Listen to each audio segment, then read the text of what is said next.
everyone who has already tuned in, we're going to give it another minute to let others come on before we get started.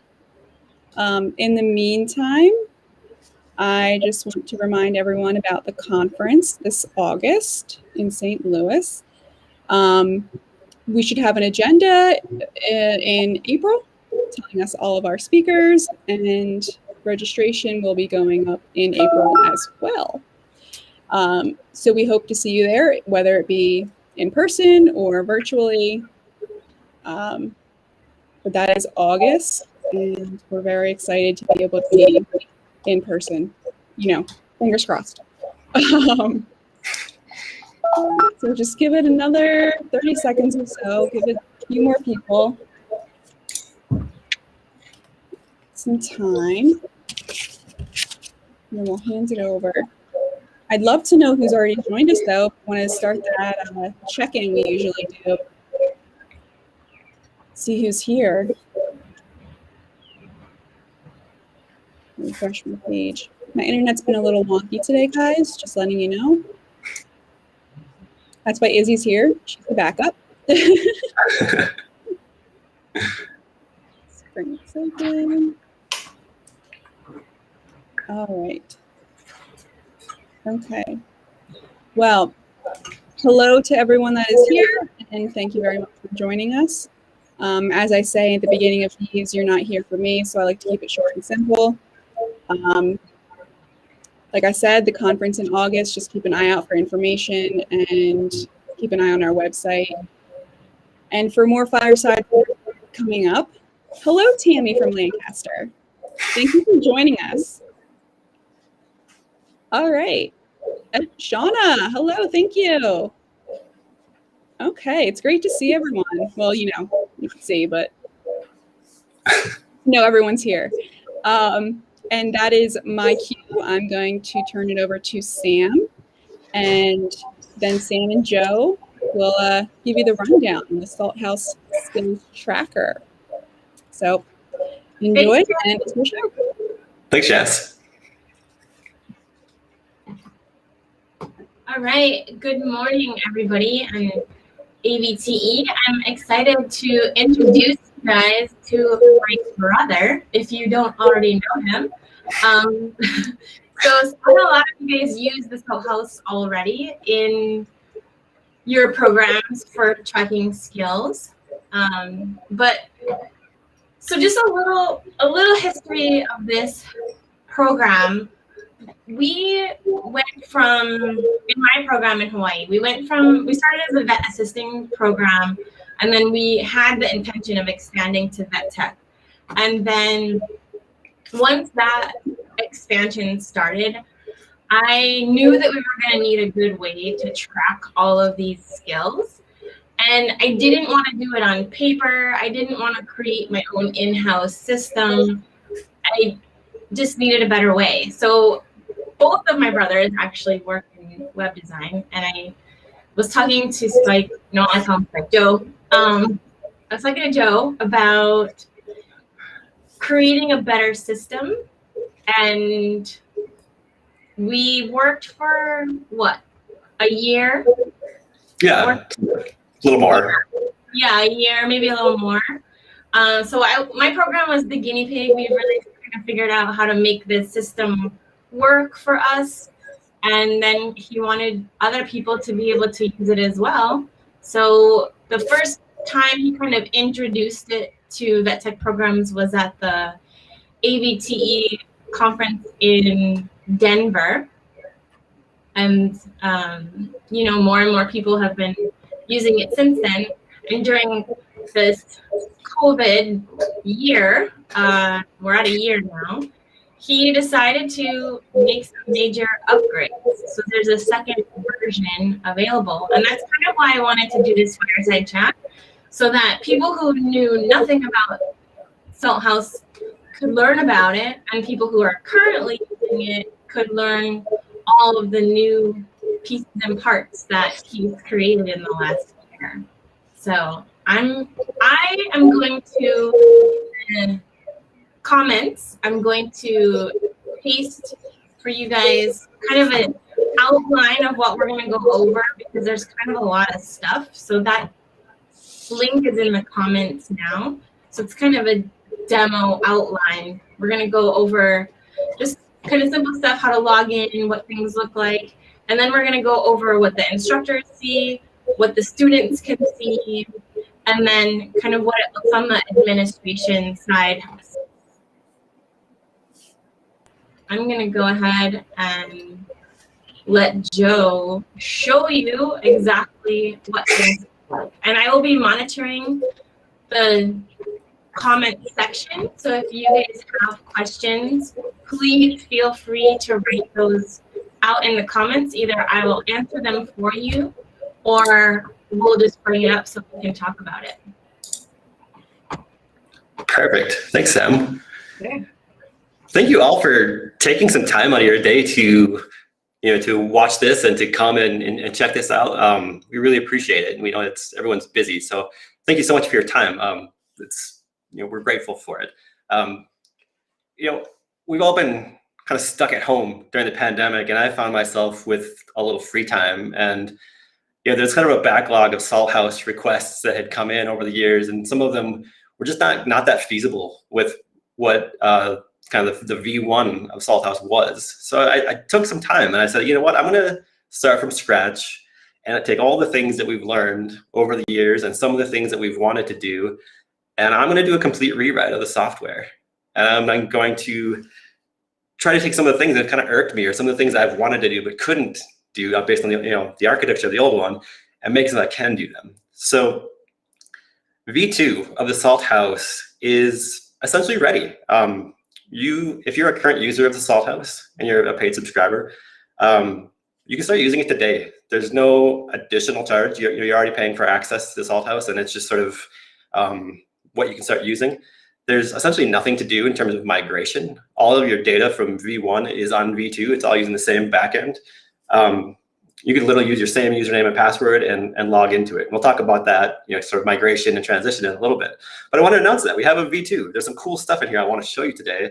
And if you're a current user, you can use it today. So what I want to do is I want to basically give you guys a demo. So if you're a current user, some of this would be very familiar.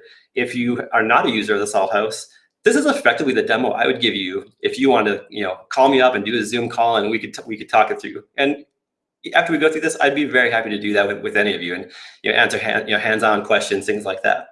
But we're going to run through the software. If you're a current user, some of this is going to look really familiar, but this is going to be a little bit different because we're in V2. So there's going to be a few different things here, and I'll show you some of the major things too. So let's just start here. So I've logged in. The basic premise of the Salt House is this is a web-based application.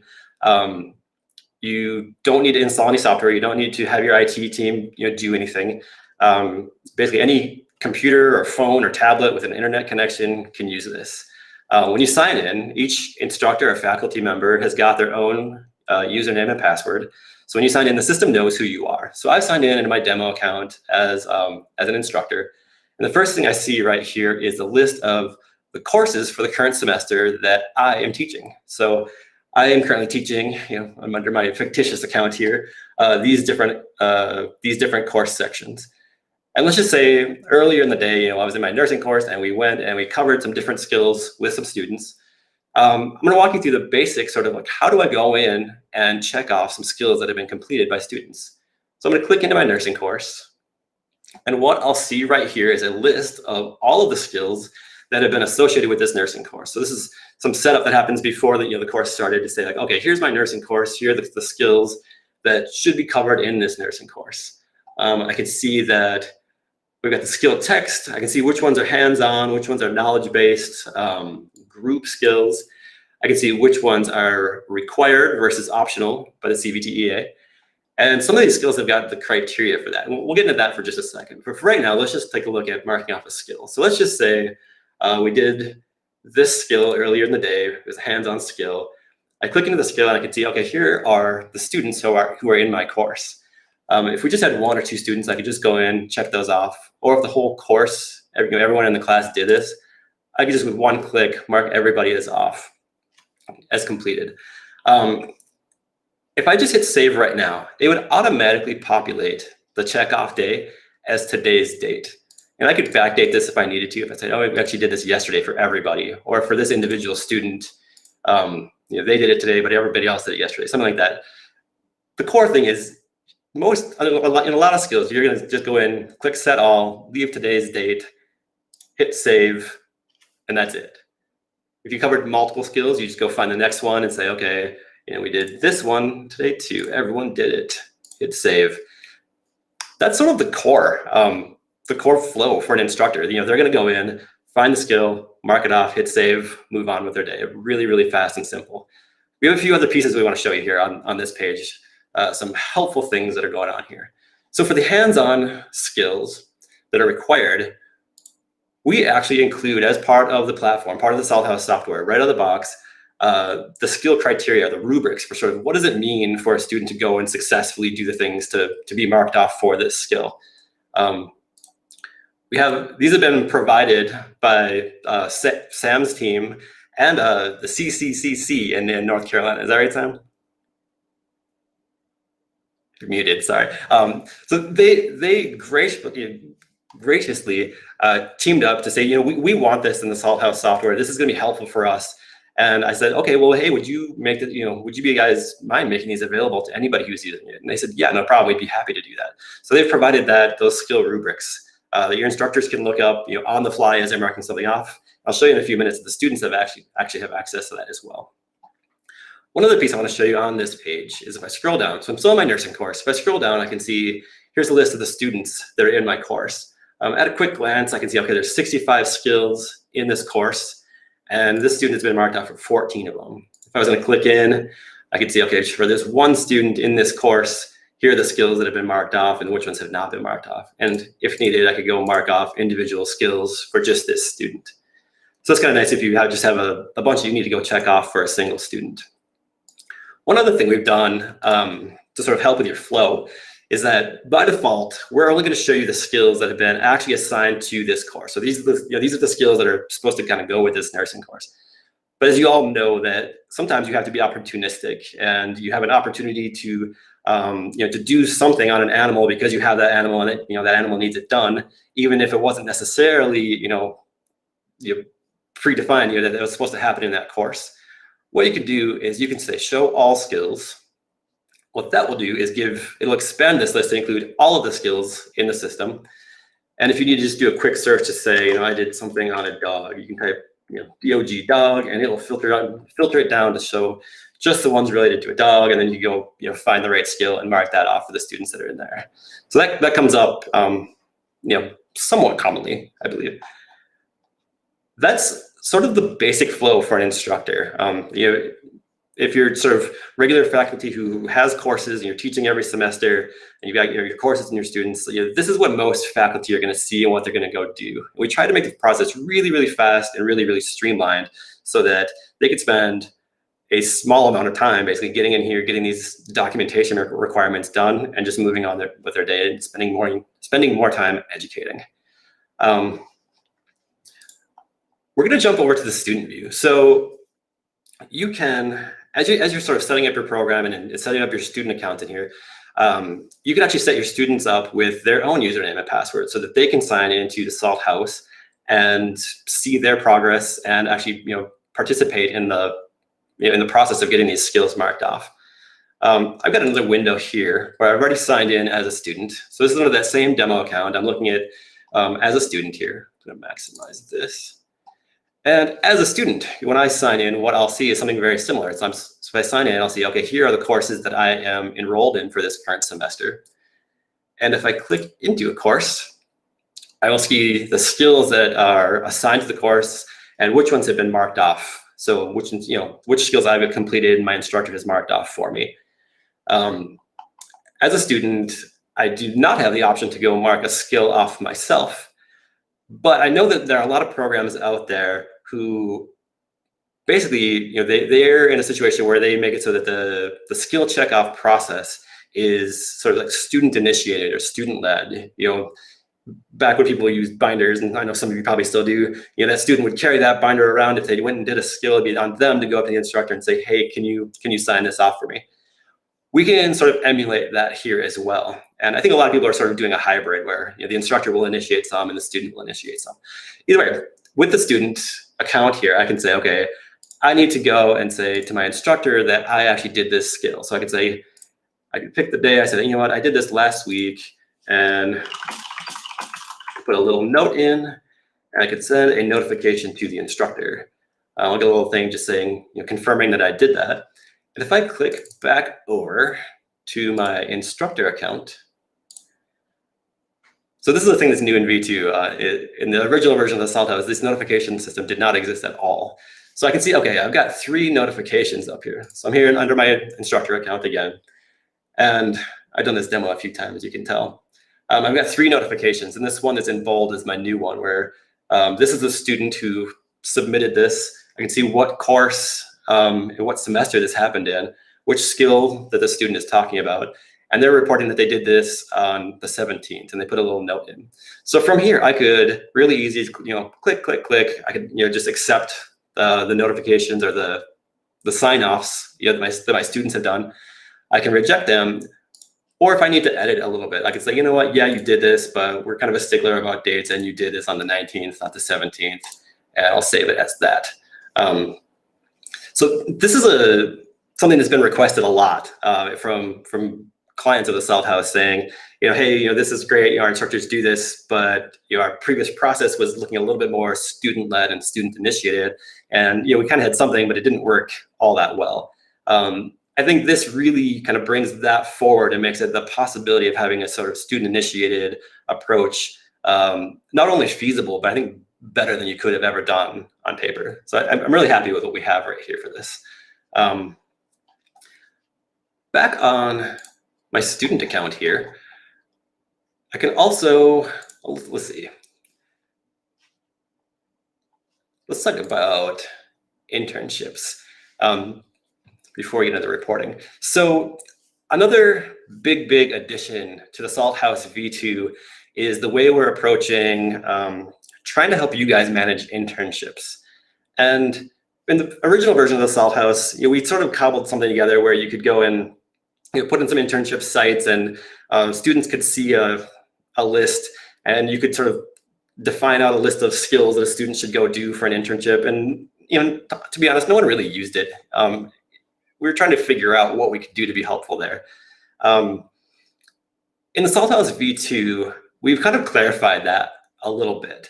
And I currently have 2 major things that I think I can help you with in terms of internship or externship, where we call it management. There's still plenty of things that you're gonna have to handle, but I think I've identified 2 things that I can really help you with.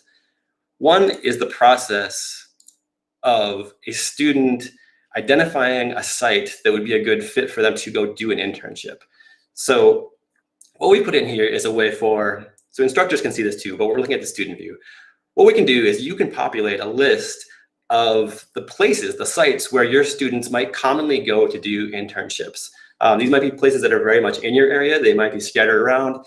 It will basically give you the opportunity to populate some, what we think is helpful information for a student to make an informed decision about, should I go here, should I go here? What are the criteria that matter to a student? And we've made it so this map is searchable. So if they're looking for something that's geographically close to them, they can zoom in on the map, and it'll filter this list over on the side to show just the ones that are visible on the map, which can be kind of nice if they're looking for something, near them. We've also given the ability to classify these different sites. So we could classify a site as being a small animal hospital, a research facility. If we need to add more options in here, we're super open to that. We added mobile vet. So if they're saying, okay, I really am looking for a spot that, a place that's a small animal hospital, they could filter down that list there. Additionally, they can click into one of these profiles, and you can go and populate as much or as little as it is as you want to put into it. But you can go populate, where is this place? How would you contact them? Do they require an interview? What does their staffing situation look? The difference between a place with 100 employees versus 5 employees is going to be a very different experience for a student. You can put in whatever notes you would like. You could put in if they require advanced notice in terms of going and setting up an internship. And you can also put in sort of a list of contacts. So if there's someone at that site that you know about that's like, here's the person that you should contact to sort of go and set up an internship, or here are the couple of doctors that you might work with, things like that. You can go put in their contact information. And we have the ability for a student, after they've completed their internship, to go rate their experience and leave some comments that might be helpful to future students who are evaluating these sites to say, well, where should I go? Having that feedback from previous students who have actually gone through and done it, in a lot of cases, can be very, very, very helpful for a student to go and make a decision about where they would like to go.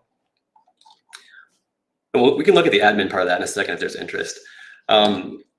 So that's one piece I thought I could help with in terms of helping to make the overall internship process a little bit more feasible and a little bit more manageable. The process of a student identifying a place where they might want to go, helping them understand who they might need to reach out to, and just sort of facilitating that process about that decision. The other piece that I wanted to help with was hours tracking. So if a student is required to go and do, let's say, 120 hours of on-site, logged time, at this internship for this internship to be considered complete, that has to get tracked somehow. What I've done to help with that is made it so for an internship, we have a log, and the student can say, okay, I went to work today. I'm gonna go and log some hours. I went to work today and I worked for 6 hours. And then I also worked yesterday for 4 hours. They can go put that in, hit save, and those hours will be logged in the system, but they will not be approved yet. And so you can control who is who's eligible to go and set these hours as approved. And the student can actually request that. So the student can say, I need to get some hours approved. I've got 125 hours logged here, but only 68 of them have actually been approved so far. So the student can then go and say, I need to go get, basically request that someone go and sign off on my hours. And in the Salthouse V2, you can actually designate some of your faculty members as internship managers, in which case they would show up in this list as sort of the people on your faculty who are responsible for going and doing that kind of work. Additionally, as part of an internship that gets created in the system, you can say, okay, here's the on-site supervisor for this internship that's actually going to be working with this student, and they'll actually show up right here where the student can click send request. It will actually send an email to that person with a one-time use link that doesn't require a username and password, doesn't require a sign-in. That site supervisor will just get an email saying, this person is requesting that you go and sign off their hours. Here's a link. They can click it. They'll instantly be into this, and they'll be able to go and check those hours off and mark them as approved. So we're trying to overcome sort of like that additional overhead of these on-site supervisors not needing to remember where do I go to do this? What was my username and password? Because in my experience, they just won't do it. But if you can send them an email with an easy to click link, they can go in 3 clicks and say, okay, yep, approved, hit save, and good. That's pretty close, and in some cases, a lot easier than that student having to go get something done on paper. So that's sort of what we put together for internships. I think in some cases, the way you're doing internships, I think that this could be a really helpful thing. I'd love to get some feedback from you guys about, does this seem good? Does this seem like something you would use? The skill tracker has been historically the core of what the Salt House is, and we've done this internship thing sort of as a free module that we think could be helpful. So if you do think this might be helpful for you, or if you got some feedback about what we're doing, I would love to hear it, and I would love to turn this into something that you guys find very valuable and would actually use. We put some work into it, we put some thought into it, and I think there's some additional stuff we could do, but I think it's a cool addition. So that's kind of what we have for internships. All right, we're at 3:24 right now. Let's see. Let me show you one other thing that the student can do, which is view their full list of skills. So this would be the student's master skill list. So if you're sort of putting it on that student to be responsible for saying like, hey, if you want to graduate, you got to go and get signed off for all these skills. We can actually put the entire skills list report in front of the student. So they can see, okay, here are all the skills They can see the ones that have a date and a sign-off person have been signed off. The ones that do not have that have not been yet signed off for this student. And it's a, it's a printable list. If the student wanted to print it off and do it that way, they could go through it. But they can actually have visibility and a way to participate and initiate their part of this process. Yeah, let's see. Sam, how are we doing? Any questions that I should stop and pause for right now, or should we jump on, keep going into some of the admin and setup options pieces?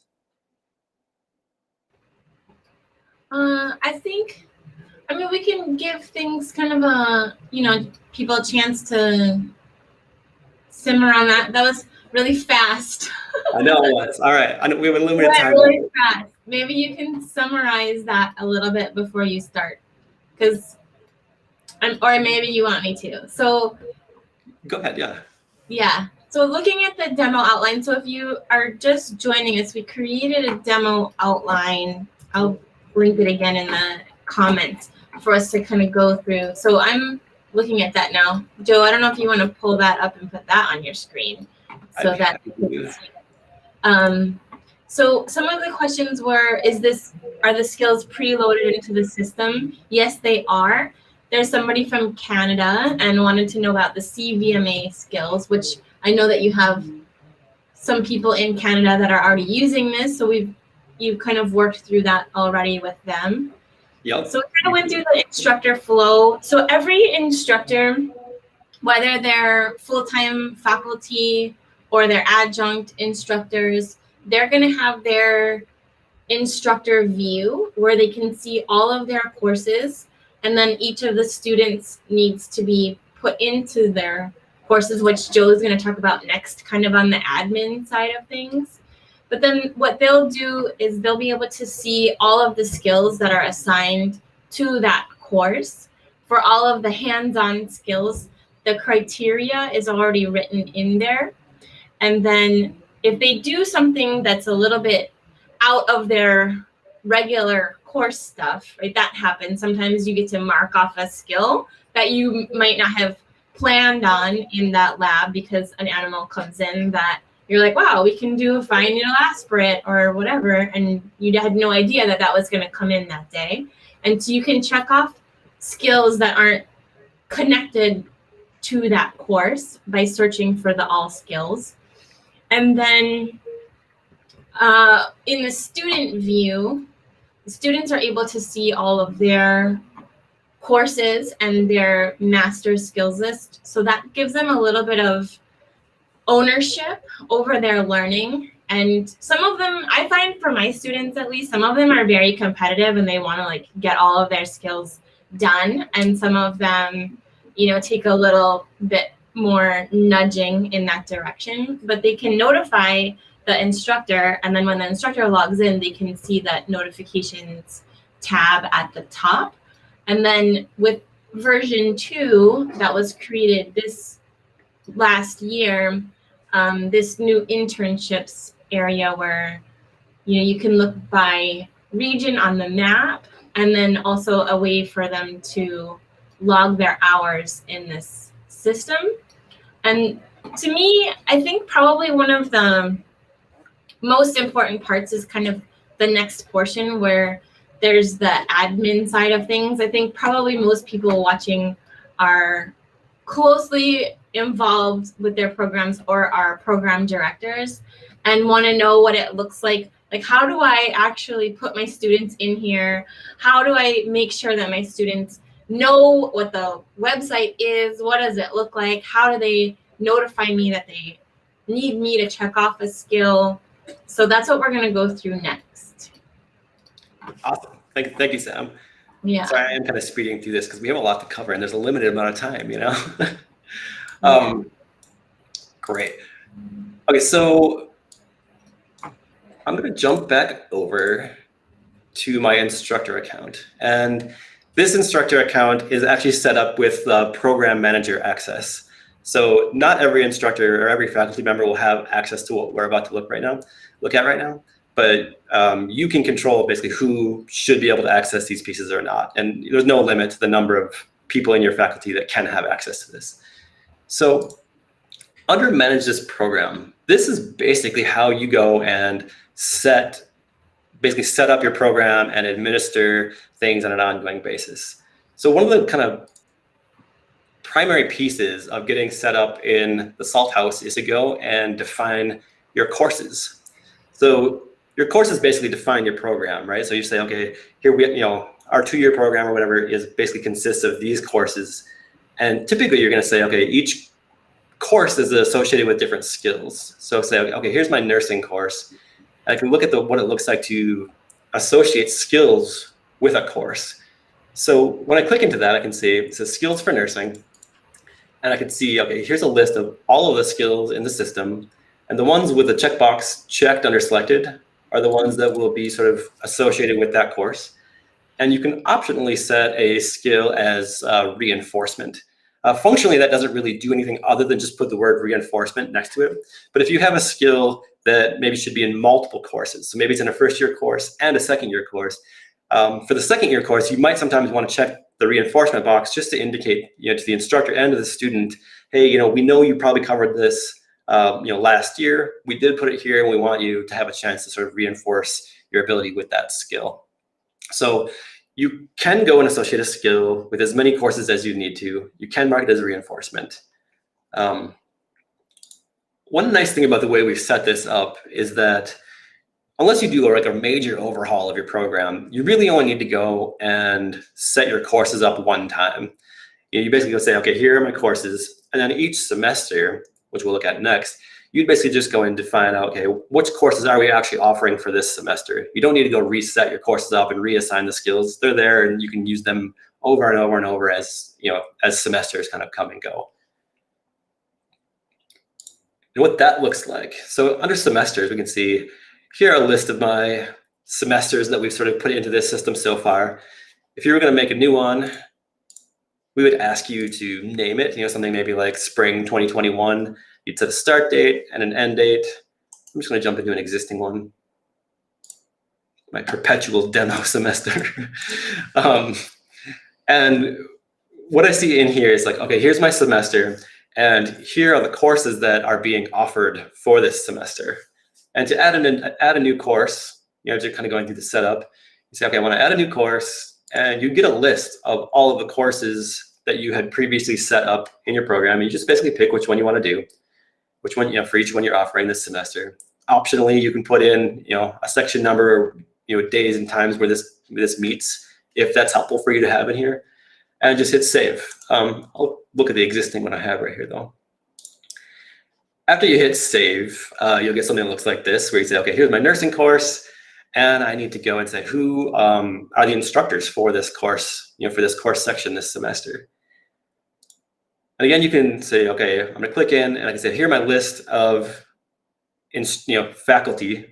This is all my family, by the way, not John Smith. And you could say, okay, these people are the instructors for this course section. So you could have multiple instructors associated with a course if you need to. I'll leave my son in there with me. Then you'd go and say which students are in this course section. So I can see a list of the ones that have been associated already. But if I needed to go and do this originally, or go edit this, I could say, okay, here's a list of all of my students, all my active students. And you just go check the box next to the ones that are in this course. Or if you're going and populating the graduation year, by request, someone asked me to put this in where you can say my whole class of 2024 is actually in this course. So I can just go click 2024 and it'll just select everyone with that graduation year, which can sometimes be nice if your whole cohort is doing that. Just save you a few clicks. And you basically go do that for, get back here. For each of the courses or the course sections that you're offering for that semester. So each semester that comes up, maybe a couple weeks ahead of time or a week ahead of time, you'd go in here and you go say, okay, well, for this upcoming semester, here are the courses that we're offering, who are the instructors and who are the students associated with those courses. Another thing you'll do in sort of an ongoing basis is manage your student list. So as you have new cohorts enrolling and starting their first year, you would go in and you need to go create their accounts in here. Whereas if you have people that drop out or are graduating, you could go sort of mark their accounts as graduated or inactive, just to sort of prune your active student list to keep it manageable. We've got a few things going on this page. So here's my list of active students. I can see here's their name, projected graduation year, and we actually give you a quick report here too for all of the required skills. There's 306 required skills in the system. And this one has 26 done. So that would suggest that earlier in their sort of progress here, but as students start to approach graduation, it can be handy to log in here and see, okay, do we have anyone who has got some big gaps that they're going to need to, we know they're going to need to, some help kind of getting those good. Let's see, let's look at the skills report. So for each student here in this list, you can click in, and this is sort of similar to what the student would see. You can see here's a list of all of the skills in the system. And for this student, you can see which ones are marked off. So if there's a date and a sign-off person, you can know that skill is marked off. And if there's not, that skill has not been completed. This can be nice from an auditing perspective, but also if you just need to sort of like go and record a skill, you don't need to go in through a course. You can say, okay, you know what? I know they did this, or I went and just did this with them, and you can just go kind of one-off record a skill as being completed for someone, which definitely comes in handy when you don't need to go and sort of track through like what course did this happen in and how do I go track that down. Another really handy thing about this report is when it comes time for a CVTEA site visit, they're going to want you to provide them with some information about how are you documenting these skills? How are you keeping track of this? What I've found is that if you basically go and take a small handful of representative samples here, if you go and basically print this page off for 3 or 4 or 5 students and give that to them and say, this is a representative sample of kind of what we're doing for all of our students, the site visit teams have apparently been very happy with that, and that's been very good. So another aspect of the Salthouse V2 that's really nice is that we've done 2 things related to creating student accounts. So I'm gonna look at the old way for a moment, where you sort of manually go in and say, okay, I need to go and just enter a student's information. Maybe you have a spreadsheet or something, you can just copy and paste this back and forth. You put in their name, your first name, last name, email address. Optionally, if they have like an internal ID that's helpful for you to have in here, you can put that here. We'll ignore this for a moment. The nice upgrade we put in here is this send invite email. If you hit save, if you enter the student's information and hit save, the system would automatically send an email address to whatever you put in here that would prompt that student to say, hey, your Salthouse account has been created. Click here to set your password and sign in. So you can sort of put that process, back into them where you don't need to go and set their password and then figure out how you're going to communicate to them. So this should say, this should make for a much easier workflow for anyone who's kind of using this already and has gone through a few rounds of this. Another cool thing that sort of piles on to that is you can now upload a spreadsheet. So if you have a cohort, you have a big cohort of like 50 people, you don't want to manually go and enter all those and hit save a bunch of times. You can upload a spreadsheet and actually have a template that's very simple that you can use as a getting started point. But basically, we're just looking for a spreadsheet that's got a column for first name, last name, email, and optionally a graduation, projected graduation year. Then you can upload your file, and it will sort of give you a preview of what that looks like, and you can then basically go and sort of mass create all of those student accounts, and it will send those emails out. So that can save you some time and make that process of sort of getting your new cohorts in a lot less painless and a lot faster for you. I think it's a nice feature that's been requested a number of times over the years, so I'm really happy to be able to roll that out to you guys. Oh,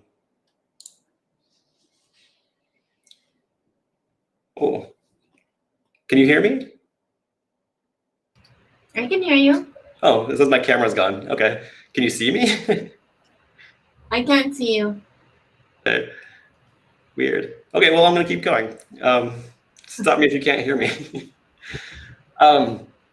So moving on, so instructors, setting up instructor accounts is very similar. I didn't make a spreadsheet upload for that just because you're typically not doing it that much.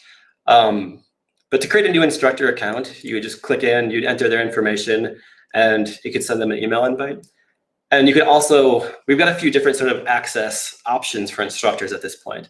So if you want to have a faculty member be able to log in sort of a read-only way, you can see me and hear me. Well, we'll see. We're having internet issues. Thank you for the feedback. I appreciate that.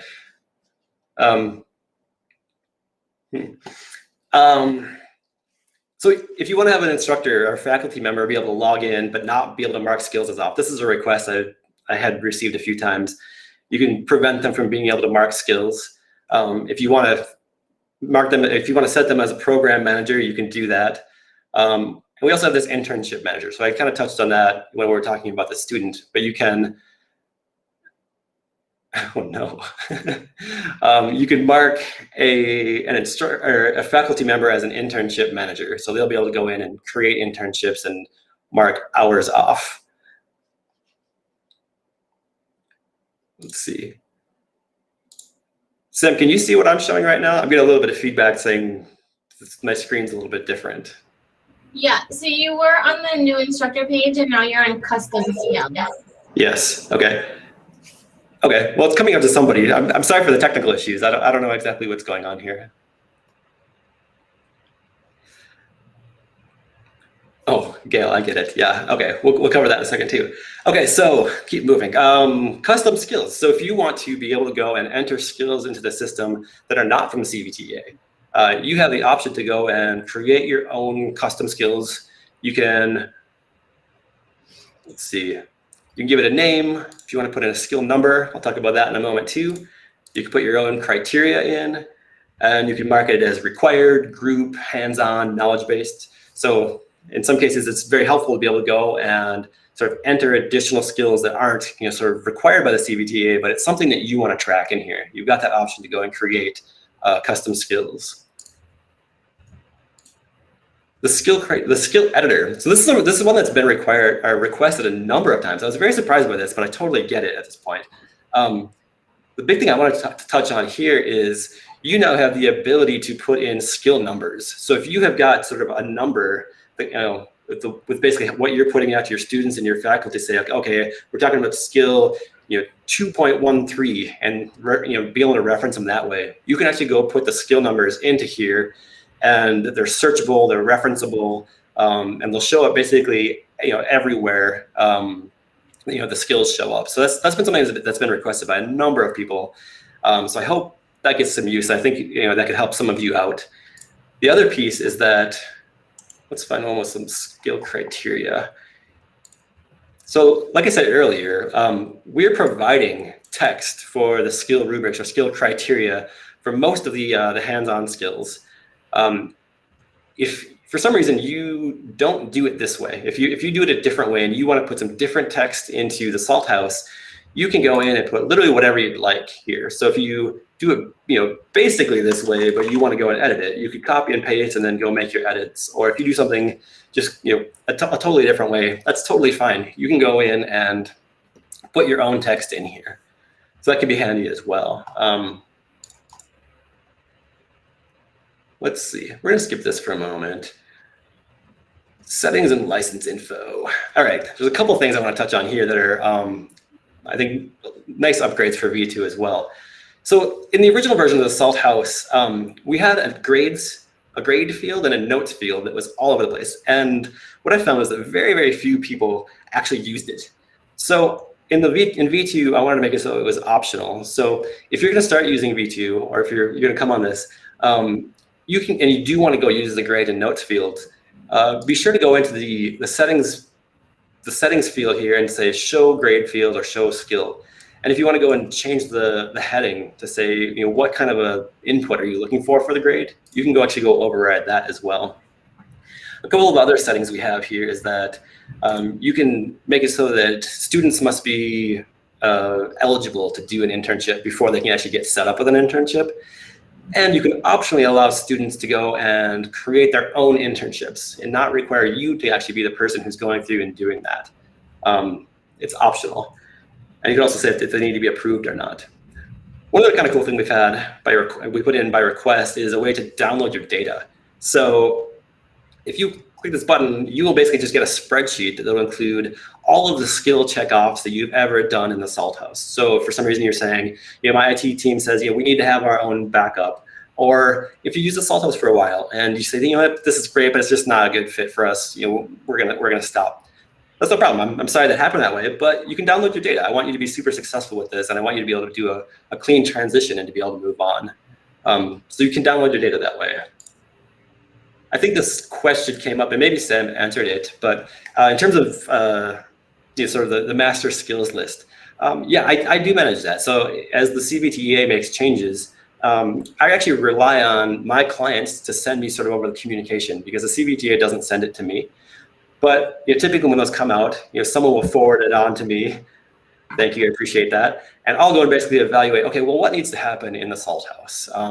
Often, you don't need to do anything. Often it's just a wording change. So in this case, here's from last summer, they changed the wording very slightly. So all I did was I went into the Salt House, I updated the skill text to reflect that change, and that sort of just went out to everybody's account automatically. And that's the most common type of change we see. Occasionally, we will see a new skill come along.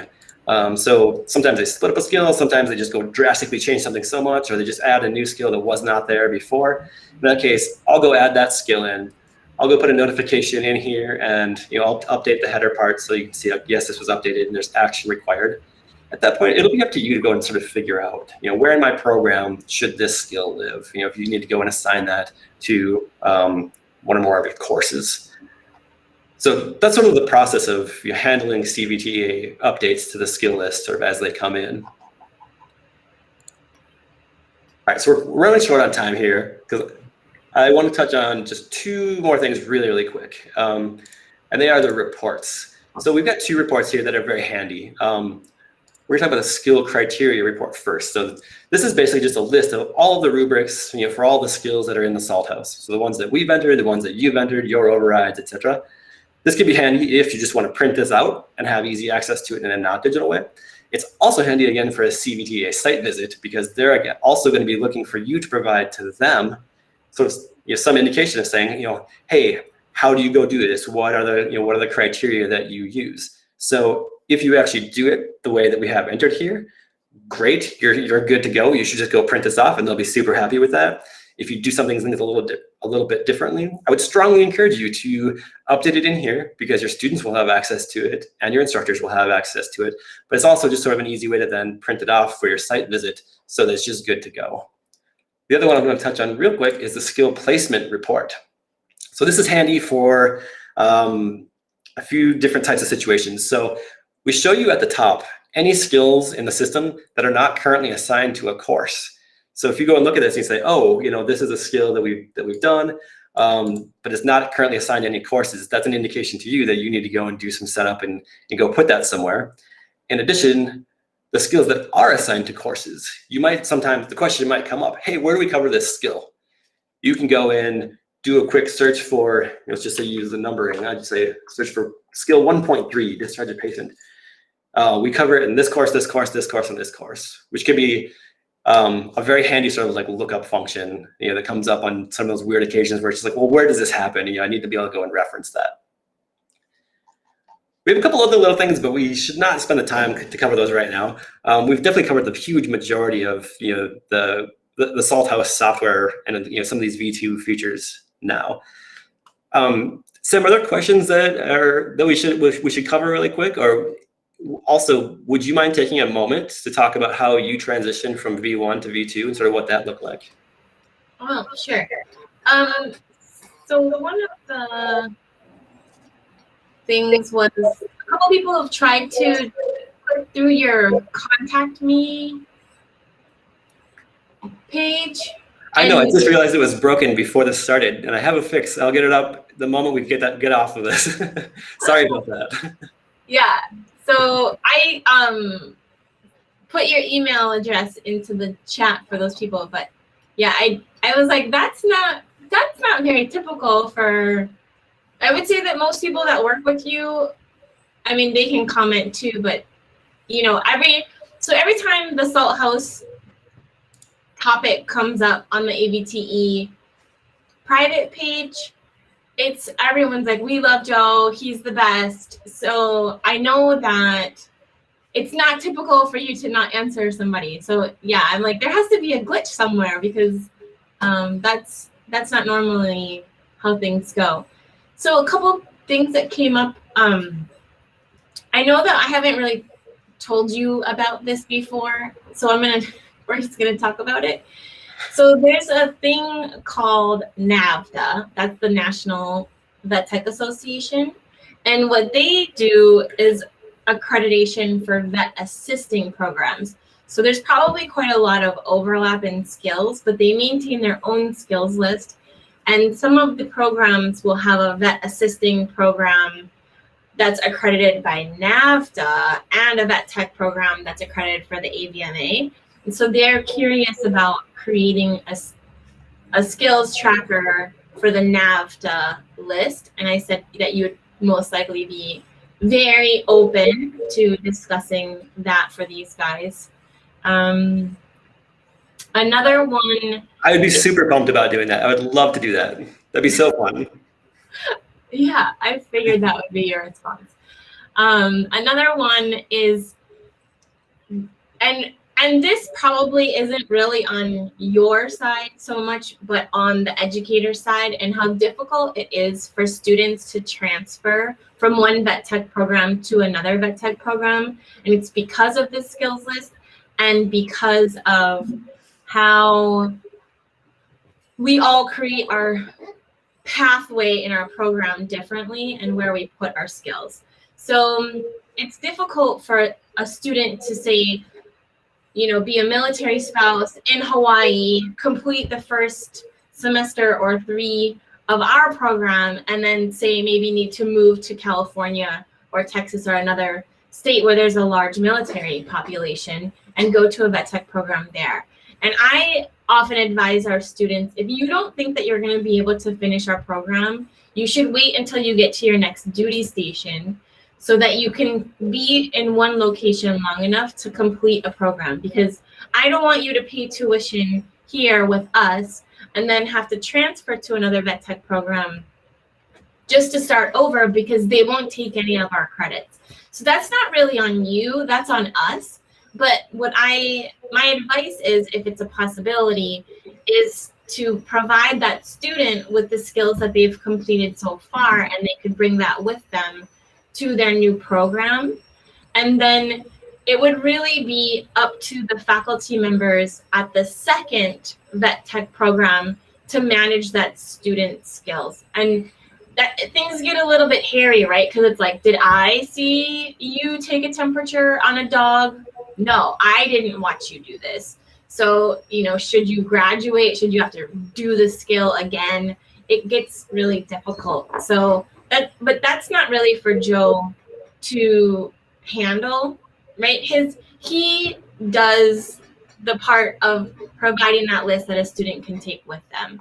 It's on us that we oftentimes don't take credits from another school. So that's something that I think that we should discuss with the AVMA about transferability between programs, but that's a whole other fireside chat. You know, we did have one thing come up where when Harrison College went out of business, there was a bunch of students who were kind of left in the lurch, and some of the other schools in their area basically picked those students up. And one of them actually, you know, started using the Salt House, and they were asking, hey, could we just transfer those Harrison students over into our account? And we were able to do that no problem at all. So you know, I can help in some ways, but I think a lot of the points that Sam brings up are still very valid. But in the ways I can help, I'm happy to. Yeah, right. Yeah, it's not on you to solve our problems of transferring from program to program. That's not. We already have an awesome skills tracker. We don't need you to solve that issue. I think, you know, people want to know how much it costs. It's a flat rate of $2,000 per year for each campus that's using the software. Yeah. That's an easy one. That's an easy question. Yep. So for us, when we started using version 2, the place, so I was able to log in and kind of set things up on our side, but I found that all of my students were there, all of their past skills were there. I didn't have to really do anything. So the way that I did it, right, because we are still on Zoom for all of our lectures. Our students come to lab at half capacity, so they come every other week. But what I did was a Zoom session with the students that are, I did that each cohort individually. But I just sent them an email. So what you can do on the admin side is invite them to version 2 by just sending them like a password reset email. So then they'll have the link, they can log in from that point. So I sent that out about an hour before class started. I said, go in, on Zoom, I said, go in, check your email, click the link, and just everybody go in there and see what your skills list looks like. And, I had them all find a skill that they had already completed but hadn't been checked off. And I said, send me a notification, and so they did it. So they all got to see how to do the notifications. They all got to write a note. They got to play in the internship section. So I kind of did a demo kind of like this, but for them. And it's super easy to use. So, but it was a very seamless process. I'm sorry that we can't see you, Joe. I don't know what to do, but they can see me. Good. I don't know.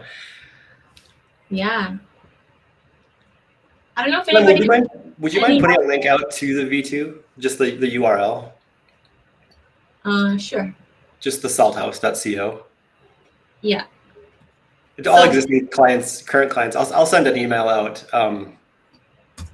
So that's pretty soon. Yeah. Yeah, that's the link to version 2 of the Salt House. So if you are already currently using it, you'll be able to log in from that point and jump to it. Gail, you just click on the link that I put in the chat right above you, and you'll be able to use it today.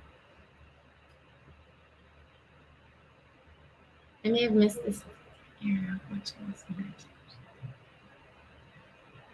So yeah, Melanie, if you already have been using the Salt House, you're just gonna click on that link and you'll be able to use it. Yeah.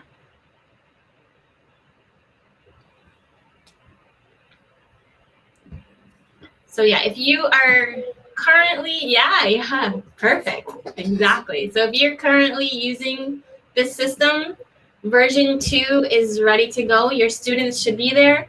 Their past and present skills are there. All you got to do is send your students the new link. You're going to want somebody to go through your internships and get that set up.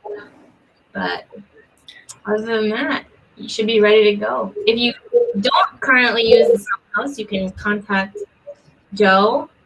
I am just very invested because my students use this, and this was kind of my brainchild, but I didn't have the skills to create this.